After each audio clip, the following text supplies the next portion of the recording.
Okay, I cannot be the only one whose breath catches when I see the inside of a Victorian bodice, or really any pre-fast fashion garment. There's just something deliciously beautiful about all that hidden engineering. It's like the secret architecture of a garment, like opening a clock and finding poetry instead of gears. But then again, I also love a cleanly finished piece. There's something about crisp, uninterrupted lines where there's nowhere to hide that really show off the silhouette of a garment. I mean, can't it be both? So here's my idea. Something with serious structural integrity, a corset or pair of bodies, but reversible. One side clean and composed, the other delightfully exposed. So dramatic today. Basically, if a Victorian engineer and a minimalist designer had a love child. And since I can't resist a callback, or reusing a pattern, I'm using the Dorothea bodies because I love them, but turning them into a reversible mid-length dress.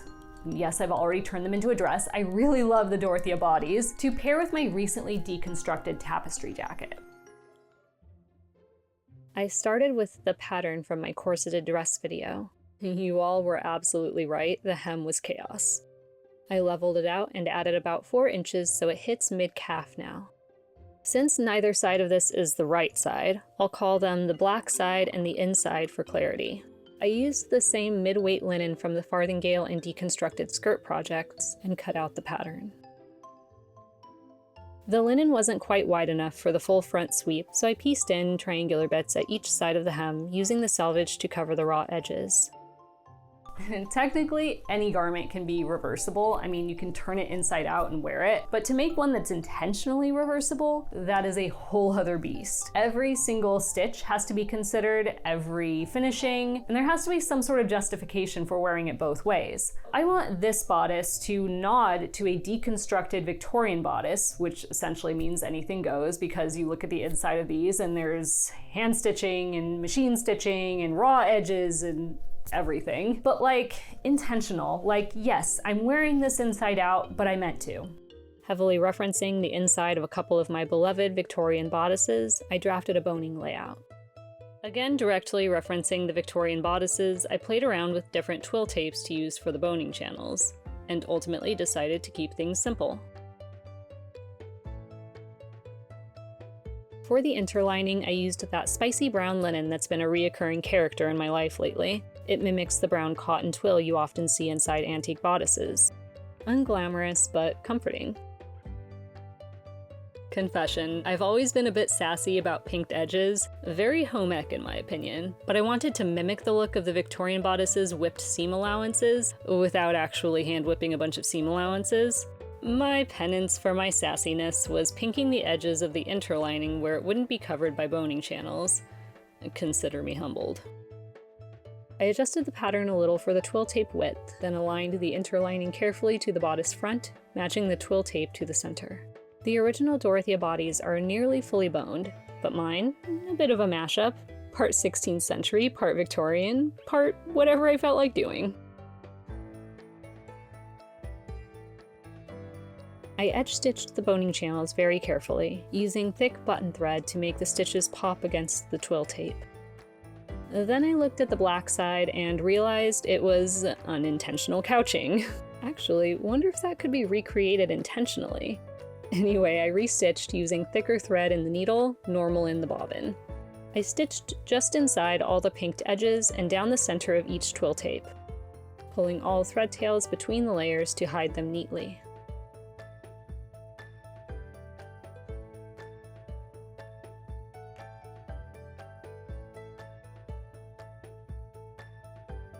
Then I resized the boning layout for the back bodice, minus the interlining. For the skirt, I lined up the side seams, black sides together, and started stitching 5 inches down from the waist. I trimmed the front seam allowance to 1/4 inch, pressed the back allowance over it, and stitched again to make a clean, flat-felled seam. And because I'm a sucker for selvages, I harvested every scrap to use as trim. I added this to the slits at the sides of the waist, folding it inward so it's tidy on the black side and selvagey on the inside. Then I lapped twill tape over the raw edge of the black side of the bodice, edge stitched, and folded it inward to fell by hand. Invisible hand stitching next to the precise machine lines. It's about as Victorian as it gets. I matched the straps, black side to black side, finishing with another flat felled seam. At one point, I tried finishing the armhole with grosgrain ribbon, but no amount of steam or pleating could make it curve. Come to think of it, how did Victorians finish their armhole curves? So bias tape it was. Not period accurate, but practical. Sorry, Victorians. I stitched the bias tape on, flipped it twice, and felled it down by hand.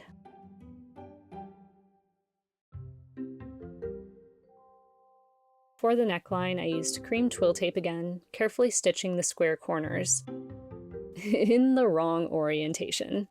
I said fluff it, snipped them, hand-felled the edges, stewed about it for a day, and finally came back to redo them properly with neat mitered corners. Growth is admitting your corners are terrible and starting over. I enclosed the miters with a tiny catch stitch. Very proper, very satisfying. For the first iteration of this dress, I used cording instead of boning, thinking that it would be more comfortable. Spoiler alert, it wasn't. Boning, when done right, is just fine, and cording adds a lot of insulation, meaning that the dress I made before is essentially a cozy sauna. So we're back to boning, specifically zip ties. Not my favorite, but now I have a ton of these and I'm dedicated to using them up, so let's do it.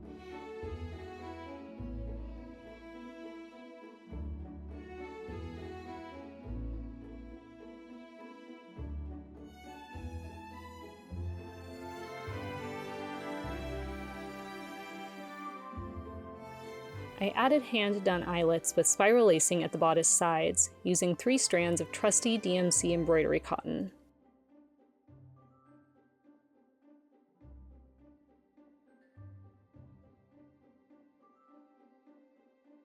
For the hem, sweeping hems, am I right? I cut a 6-inch deep shaped facing from the same linen, stitched one side together, and added my selvedge trim along the top edge. I stitched the facing to the skirt hem, black side to facing's inside, so the inside shows the selvedge and the black side stays sleek. Miraculously, everything actually matched. I turned in the unstitched side seam allowance of the facing and closed it by hand. I couldn't resist adding a waist tape. Spicy brown grosgrain attached the Victorian way with little catch stitches. Then I redid them, because of course I did. I turned the ends inward at the bodice sides and hand-stitched again.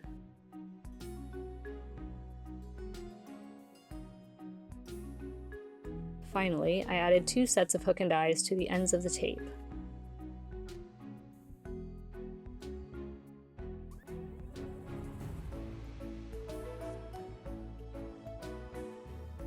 I spiral laced the backside openings with black silk ribbon.